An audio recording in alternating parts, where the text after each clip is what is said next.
la bolsa, ahora mismo, los minoristas, los hogares, están más posicionados dentro de la bolsa que nunca, con un 48% de la exposición a bolsa, y es el mismo porcentaje que vimos antes del estallido de la burbuja de las .com. Esto lo que nos invita a pensar en si en algún momento va a cambiar y va a explotar o estallar o ajustarse en algún punto. Sí, nos hemos vuelto un poco neuróticos, ¿no? A cada dato cambiamos la proyección de los siguientes 12 meses. El gran mal que afecta a la economía estadounidense a día de hoy es la deuda. No hay que olvidar que están gastando, el déficit está a un ritmo equivalente al que había en la crisis 2008. Es absurdo, ¿no? Esto lo considera como una alerta roja sobre el contexto actual y las expectativas generadas por parte de la Reserva Federal. Lo que viene a decir es que los bonos y el mercado de renta fija no se creen la retórica de la Reserva Federal, y dice que literalmente hay señales inflacionistas y debilidad económica en incremento de cara al año que viene. A ver qué pasa con un mercado que tenga que lidiar con un coste de financiación que ya no es el cero, como hemos estado durante una década, o cero o el menos 0,50 de Europa, sino con tipos de interés estabilizados entre el 2,5 y el 3%. A ver cuánto crecemos con eso. Vamos a estar en la UCI para entendernos, ¿no? Todo el tiempo.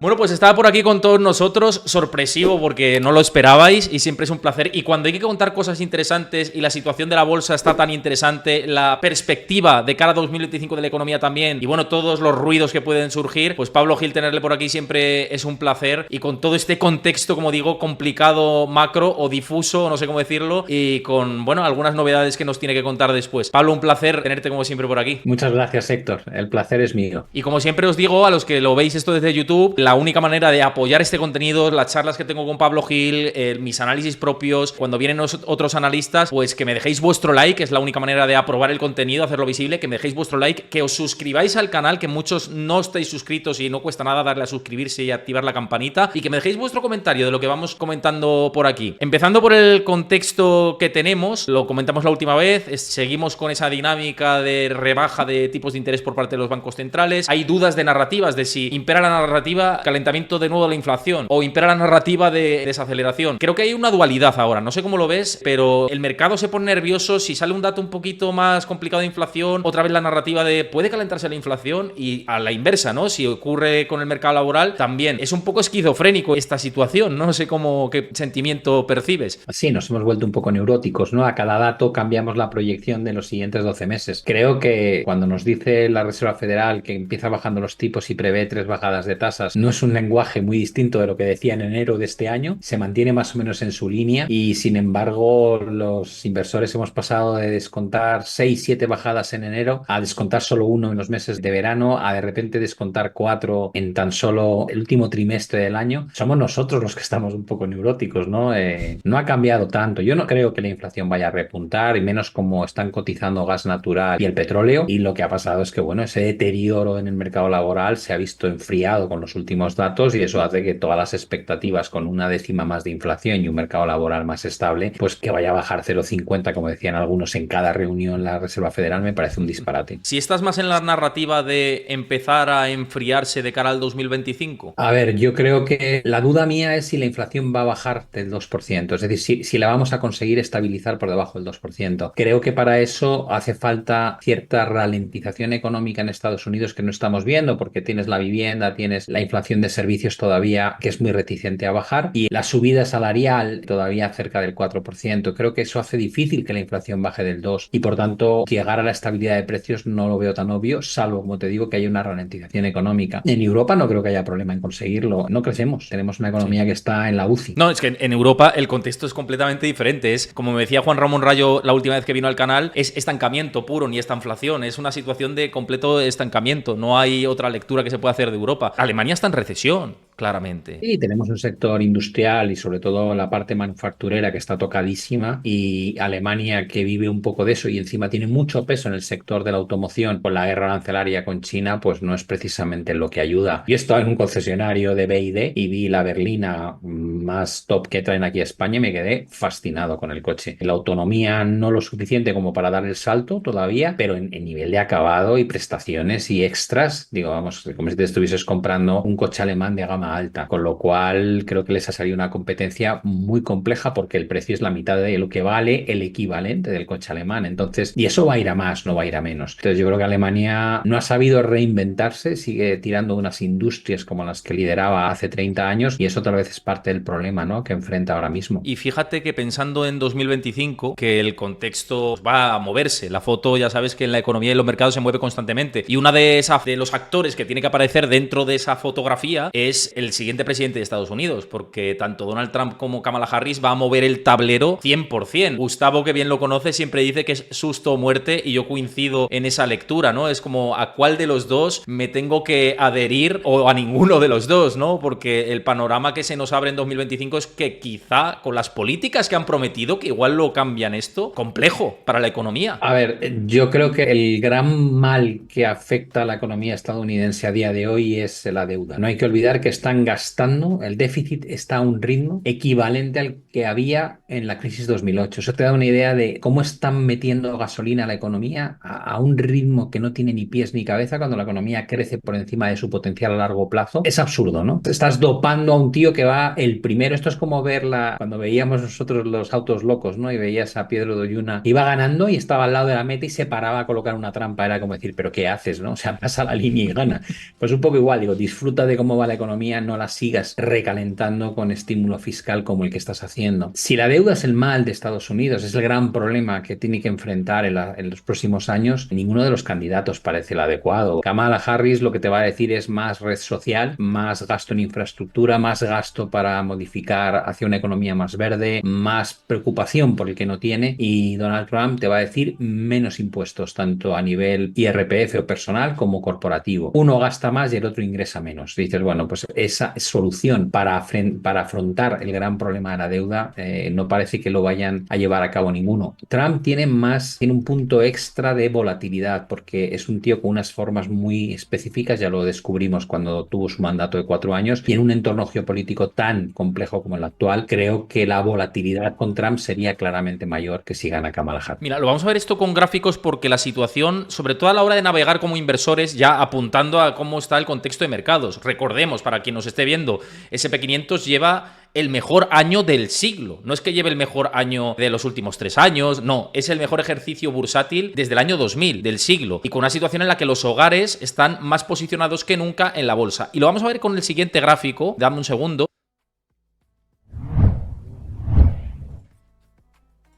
Y aquí lo veis, en la bolsa ahora mismo los minoristas, los hogares están más posicionados dentro de la bolsa que nunca, con un 48% de la exposición a bolsa, y es el mismo porcentaje que vimos antes del estallido de la burbuja de las .com. Esto lo que nos invita a pensar, los que llevamos ya tiempo siguiendo los mercados, y tú llevas todavía mucho más, en si en algún momento va a cambiar y va a explotar o estallar o ajustarse en algún punto. Toda la razón, Héctor. Lo que pasa es que, mira, en el año 96, creo que fue en el 96, cuando dijo Alan Greenspan, presidente de la Reserva Federal, que había frost en el mercado de las acciones, en este caso en la renta variable, como dando a entender, señores, estamos ya entrando en fase de burbuja, ¿no? Y el Nasdaq subió un 100% desde el 96 al pico del 2000, ¿no? O sea, erró en un 100%. ¿Quiere eso decir que le queda un 100% de subida a la bolsa? No, lo que quiere decir es que es muy difícil acertar cuándo se da ese catalizador que provoca el cambio de dirección. ¿Que hay riesgos latentes? No cabe duda. Tenemos un problema de deuda que está financiando el crecimiento de Estados Unidos, que es la primera economía del mundo, y que copiamos todas las economías. China está endeudándose a un ritmo sin parangón, Japón ya no contemos, lleva 3 de 4 décadas haciéndolo, Reino Unido, es decir, muchísimos países, por no decir la mayoría, se ha tomado ese camino de endeudamiento, ¿no? Tienes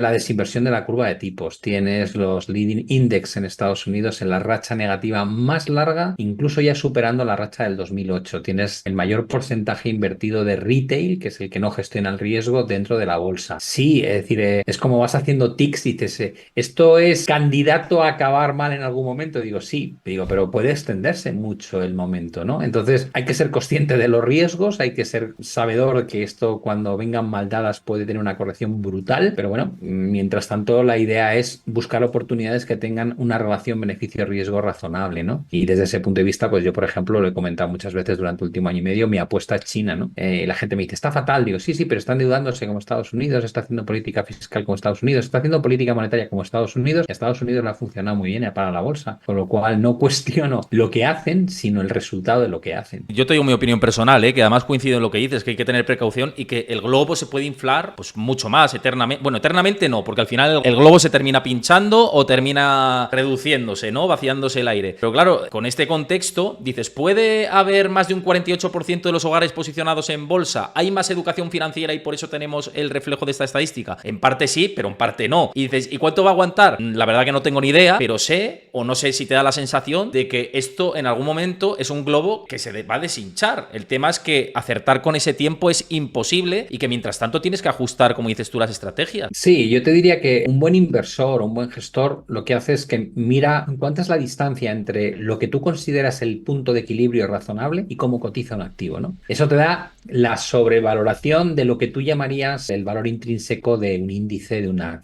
acción. A partir de ahí, eso te da una medida razonable de riesgo, ¿no? Dices, esto tendría que corregir un 20%, un 30, un 40, un 50. Digo, vale, genial, ya tienes la medida de lo que podría ocurrir.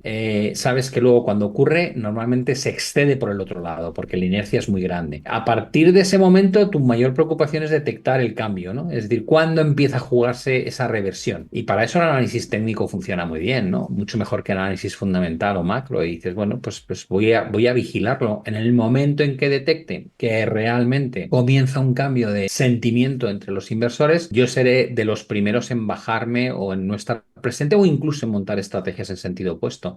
Mientras no ocurra, pues como decía Keynes, el mercado puede estar equivocado mucho más tiempo que tú solvente. Aquí no hablamos de que esté el mercado equivocado, pero sí de la inercia de la tendencia puede durar mucho más tiempo de lo que a ti te parece que es razonable. Y eso es una lección que aprendes de los últimos 40 años, yo la he aprendido muchas veces ya.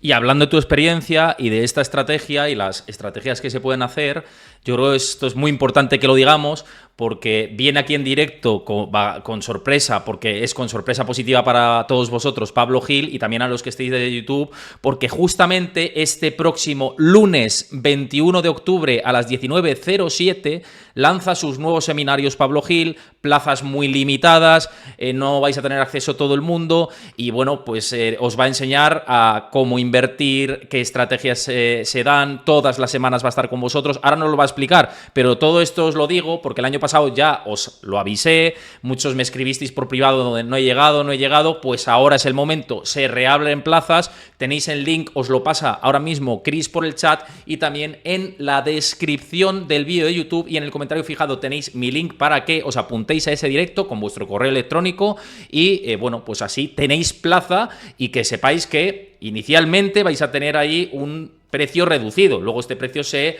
amolda, pero a los que os conectéis a ese directo y lo contratéis, estos seminarios, muchos estáis y tenéis que renovar, pues que lo sepáis. Pero ahora va a la pregunta y luego vamos a seguir con todo el contexto. ¿Por qué le interesa a un inversor acudir a o tener contratados los seminarios que muchos de tus alumnos están muy satisfechos? De hecho, la amplísima mayoría, no me extraña con toda tu experiencia a tus espaldas, pero ¿qué se les ofrece ahí para alguien que quiera invertir?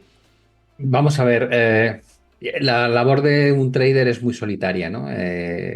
Pues cuando estás con alguien que sabe más, parece muy sencillo y cuando llegas a tu casa y te pones delante del ordenador, de repente dudas de todo lo que analizas, de todo lo que trazas en los gráficos o del análisis que haces de la macro. Estos seminarios que son todos los martes de duración de 2 horas cada martes, yo analizo todo lo que sale a nivel macro durante la semana previa, lo que va a salir durante la siguiente semana y cómo ha impactado en los mercados. Analizamos las bolsas. 3 índices en Estados Unidos, el S&P, el Nasdaq, el Russell, índices en Europa, el DAX, el IBEX, el CAC, el Eurostoxx 50, índices en Asia como el Nikkei o la bolsa china. Analizamos materias primas clave como el oro, la plata, el petróleo, gas natural. Luego pasamos y analizamos criptomonedas como Bitcoin y Ethereum. Después saltamos a otros activos que pueden ser relevantes en el momento, como por ejemplo el comportamiento de los bonos. Eso todos los martes lo hacemos de forma como denominador común. Y luego cada martes la segunda hora la dedicamos a un análisis de un activo en profundidad. A veces son acciones, a veces son bolsas internacionales, Brasil, México, Hong Kong, bolsas europeas en detalle, como puede ser la bolsa suiza o el FTSE 100. Otros de los días lo dedicamos a materias primas y no solamente analizamos las cuatro que te he comentado, sino que nos metemos en qué hace el níquel, el cobre, qué está pasando con el aluminio, el platino o con la soja o con dónde están las oportunidades. Y en todos esos repasos que hacemos, bien sean acciones, materias primas, bolsas, etcétera, lo que hacemos es enseñar, o lo que me centro yo es enseñar cómo analizo yo, cómo localizo las oportunidades, dónde encuentro las zonas que me parecen más interesantes. La última oportunidad que surgió fue en el dólar, por ejemplo, fortalecimiento del dólar. Expliqué el porqué desde el punto de vista macro y técnico y hasta dónde pensaba que podía llegar. Y a partir de ahí cada uno hace lo que quiere, ¿no? Porque aquí no hay un punto de entrada y un punto de salida. Es una zona interesante donde montar estrategias, porque yo no pretendo regalar peces, pero sí enseñar a pescar, ¿no? Y les acompaño todos los martes durante esas 2 horas por lo que hago yo para tomar mis propias decisiones de inversión. Y creo que es la mejor manera de sentirte acompañado, que además tienen unos foros donde pueden compartir ideas con otros inversores o dudas. Y para mí es una forma de enseñar que creo que es la mejor para todos aquellos que realmente quieren tomar decisiones de inversión por cuenta propia, ¿no? Con su propio ahorro o con su propio patrimonio. Eso te iba a decir, que justamente si alguien tiene dudas o plantea cualquier cuestión, hay una comunidad en la que se pueden plantear esas dudas, podéis responder desde tu lado y el conjunto de tu equipo, es decir, que es bastante completo, tienes el análisis detallado semanalmente para tomar decisiones de inversión e incluso activos que la comunidad se ponga de acuerdo para analizarlo, lo analizas ahí en directo y así la Sí, gente... hay una encuesta claro. semanal de qué querríais que analice más en detalle, ¿no? Y siempre te aparece, pues, analiza Apple o analiza Nvidia o analiza Solana o analiza... surgen cosas, siempre hay algún interés especial, ¿no? Y eso le dedicamos un tiempo de análisis detallado y en concreto para ese activo que es la preferencia de la audiencia, vamos. Pues ya sabéis lo que os he dicho con respecto a esto. Ahora seguimos con el contexto de actualidad y temas candentes relacionados con los mercados.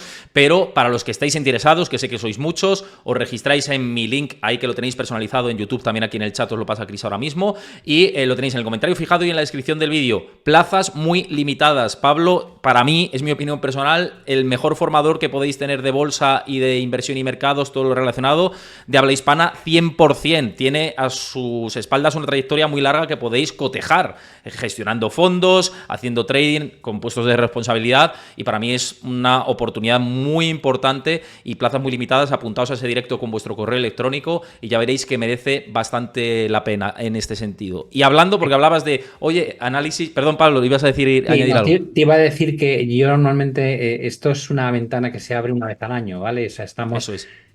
digamos, las suscripciones una vez se acaban, no se abren más y normalmente, pues la otra vez duró 3 días el periodo de suscripción y durante un año ha estado cerrado. Entonces, no es algo a lo que la gente se vaya a poder apuntar después.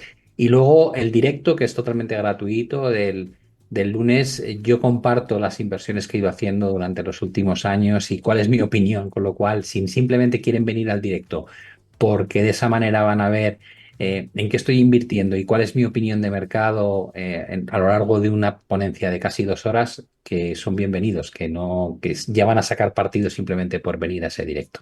Eso es, yo me lo voy a chupar entero el directo, ya lo digo, así que vosotros haced lo mismo. 19:07, 21 de octubre, este mismo lunes, en vivo y en directo, así que merece la pena. Oye, hablando de activos y demás, situación de mercados, leía un último informe de Goldman Sachs que se ha tenido que envainar un poco sus precios objetivos, que eran súper alcistas para todo el año, diciendo los 6.000 puntos en el SP500 son irremediables. Zero Hedge el otro día hacía un análisis y decía 8.000 puntos para aquí adentro de la próxima década en el SP500, teniendo en cuenta el contexto. Es decir, la narrativa ultra alcista, y también en la encuesta de gestores de fondos de Bank of America, es lo que perdura. Es verdad que cuando hay tanto alcista es muy difícil ir a la contra. ¿Te da sensación de que este año va a haber continuidad del movimiento en la bolsa?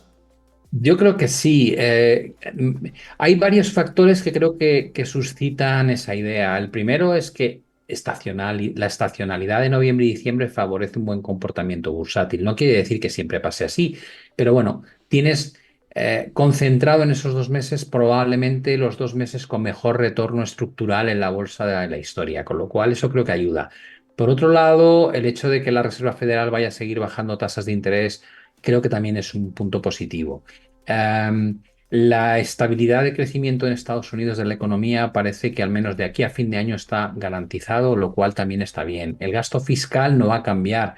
Date cuenta que aunque ganase Donald Trump, no entra a cambiar leyes hasta el año 2025, con lo cual lo que se está gastando a nivel gobierno va a estar presente y eso es gasolina para crecimiento económico.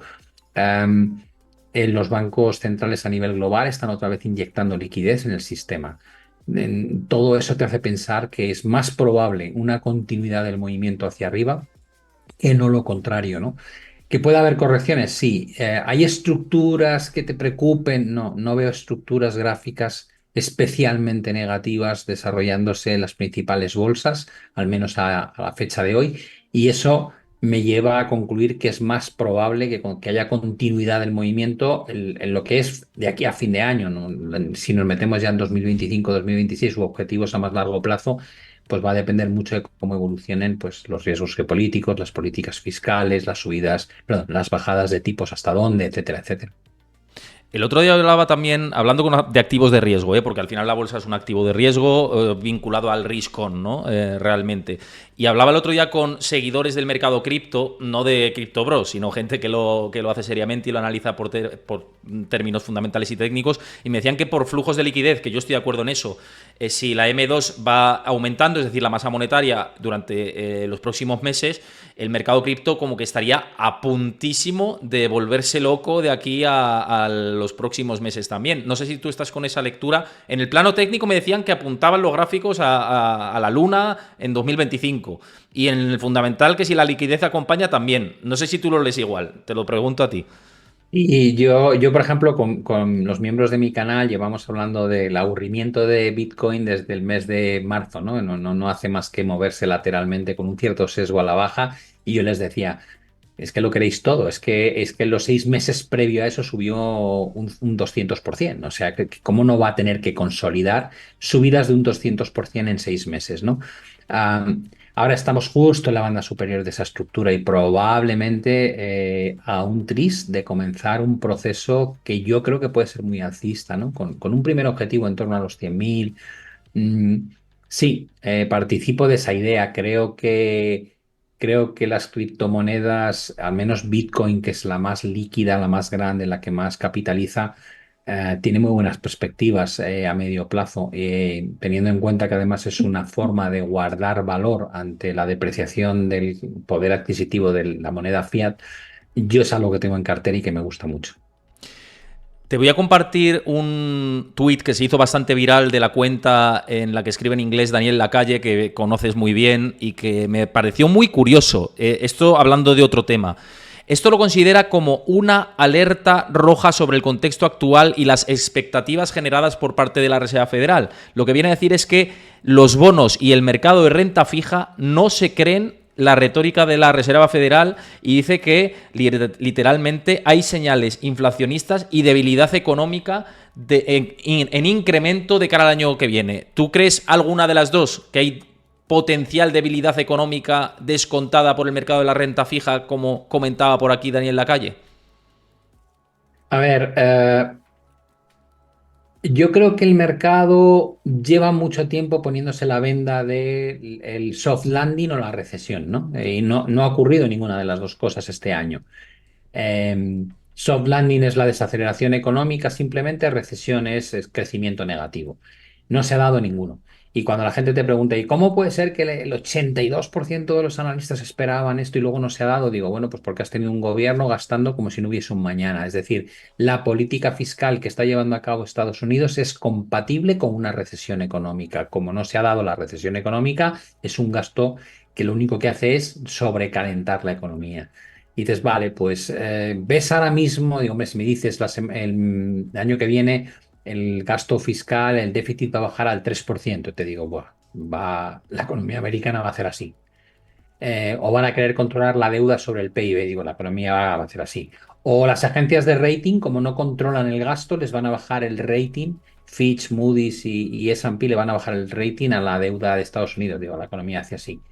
Pero si no ocurre eso, yo no veo un problema hoy tan grave. Y dices, ¿crees que va a haberlo? Digo, sí, claro que cuando tú estás sobreestimulando a una economía durante mucho tiempo, igual que si sobreestimulas el cuerpo humano y le metes Red Bull, si le metes, vayámonos a la exageración, coca y tal, digo, al final, cuando acaba ese estímulo, te pega un bajón brutal. Digo, pues yo creo que le va a pasar a la economía, pero no sabes cuánto tiempo van a seguir drogándola, ¿no? Eh, de manera que, en principio, yo no veo a día de hoy una intención de cambio de política fiscal y, por tanto, no veo ese riesgo. Ahora, el tema de la inflación, dices, ¿crees que puede haber un rebrote de la inflación? Me cuesta verlo porque no me olvido de que Europa no crece, que Reino Unido crece muy poco, que China está en una de las tasas de crecimiento más bajas de las últimas décadas. No creo que haya crecimiento a nivel global fuerte. Eh, no veo componentes como petróleo y gas natural, están cotizando muy cerca de las bases de los últimos años, no de los techos. Eh, la verdad es que no veo de dónde va a surgir esa presión inflacionista. Que venga del shelter, que venga de la vivienda, digo, sí, creo que yo soy un- un claro defensor de la inversión inmobiliaria porque creo que falta oferta y mientras no haya oferta el precio va a seguir subiendo. ¿Puede ese componente hacer que rebrote la... Digo, no lo creo. Estamos viendo cómo crece el precio de alquileres y de la vivienda en muchas zonas, en España, en Estados Unidos, en Alemania, y no estamos viendo esas presiones de inflación ser lo suficientemente grandes como para que todo lo que es el índice IPC eh, esté subiendo, sino que sigue en tasa interanual, sigue corrigiendo. Yo no lo veo. Sinceramente, no soy partidario de esa tesis en este momento. Y el escenario central, por cerrar el círculo, ¿sería estancamiento para ti a nivel global? China, Europa, Estados Unidos yendo a desacelerarse un poco. ¿Sería ese como el escenario central, en tu opinión? Yo creo que vamos a tener un crecimiento anémico. Creo que Estados Unidos no va a conseguir mantener estas tasas de crecimiento actuales el año que viene, que bajará a ritmo. Cuando baja a ritmo Estados Unidos, contagia a todo el mundo. Y como todo el mundo está muy tocado, porque realmente en Europa seguimos muy tocados, incluso las perspectivas súper optimistas del BCE plantean llegar o acercarnos al 1% este año y al 1,4 o 1,5 el año que viene. Son crecimientos muy, muy pequeños, ¿no? Sí. Dices, bueno, si no cuentas con China, no cuentas con Europa, no cuentas con Reino Unido de forma clara, dices, pues te queda la economía de Estados Unidos dopada. Cuando ese dopaje baje un poco de ritmo, que sería razonable que lo hagan, pues todo el mundo bajará un escalón. Con lo cual, poco crecimiento para 2025 sí me parece una tesis que tiene mucho sentido.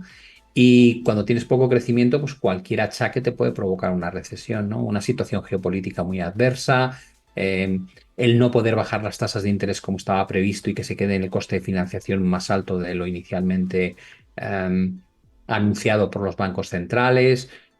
Sí, cualquier accidente, evidentemente, en un entorno de debilidad, pues te provoca un efecto muy nocivo. Entonces, sí, creo que vamos a tener eso. Crecimiento anémico con inflaciones que se van a estabilizar en torno al 2, eh, y a ver qué pasa con un mercado que tenga que lidiar con un coste de financiación que ya no es el cero, como hemos estado durante una década, o cero o el -0,50 de Europa, sino con tipos de interés estabilizados entre el 2,5 y el 3%, que es medio punto a un punto por encima de la inflación, tipos de interés reales de un punto o 0,50 positivos, que es lo razonable y lo que dicen los bancos centrales que hay que tener.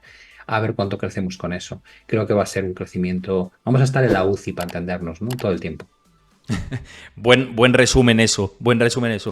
Pues nos vamos a quedar con toda esta visión. Espero que os haya gustado a todos. La verdad que es una visión muy completa. Quedaos con lo que os hemos comentado de los seminarios de Pablo Gil y esa charla en directo en la que los va a presentar y va a dar su visión global. Apuntaos con vuestro correo electrónico, ya lo sabéis, en mi enlace personalizado. Y lo dicho, Pablo, un placer tenerte por aquí. Siempre es un lujo. Nada, Héctor, te agradezco muchísimo la invitación y saludos a tu audiencia y como siempre te digo, fenómeno que haya gente que está dando una visión y análisis de mercado, eh, pues objetiva y prudente, ¿no? Que creo que es lo que se echa en falta en las redes sociales. Pues muchísimas gracias por esa recomendación de cara a la audiencia. Ya sabéis, si os ha gustado la charla, dejad vuestro like, suscribíos al canal, como os he dicho, si estáis en YouTube, y dejad vuestro comentario, qué os ha parecido. Apuntaos a esos seminarios de Pablo. Nos vemos pronto. Un abrazo.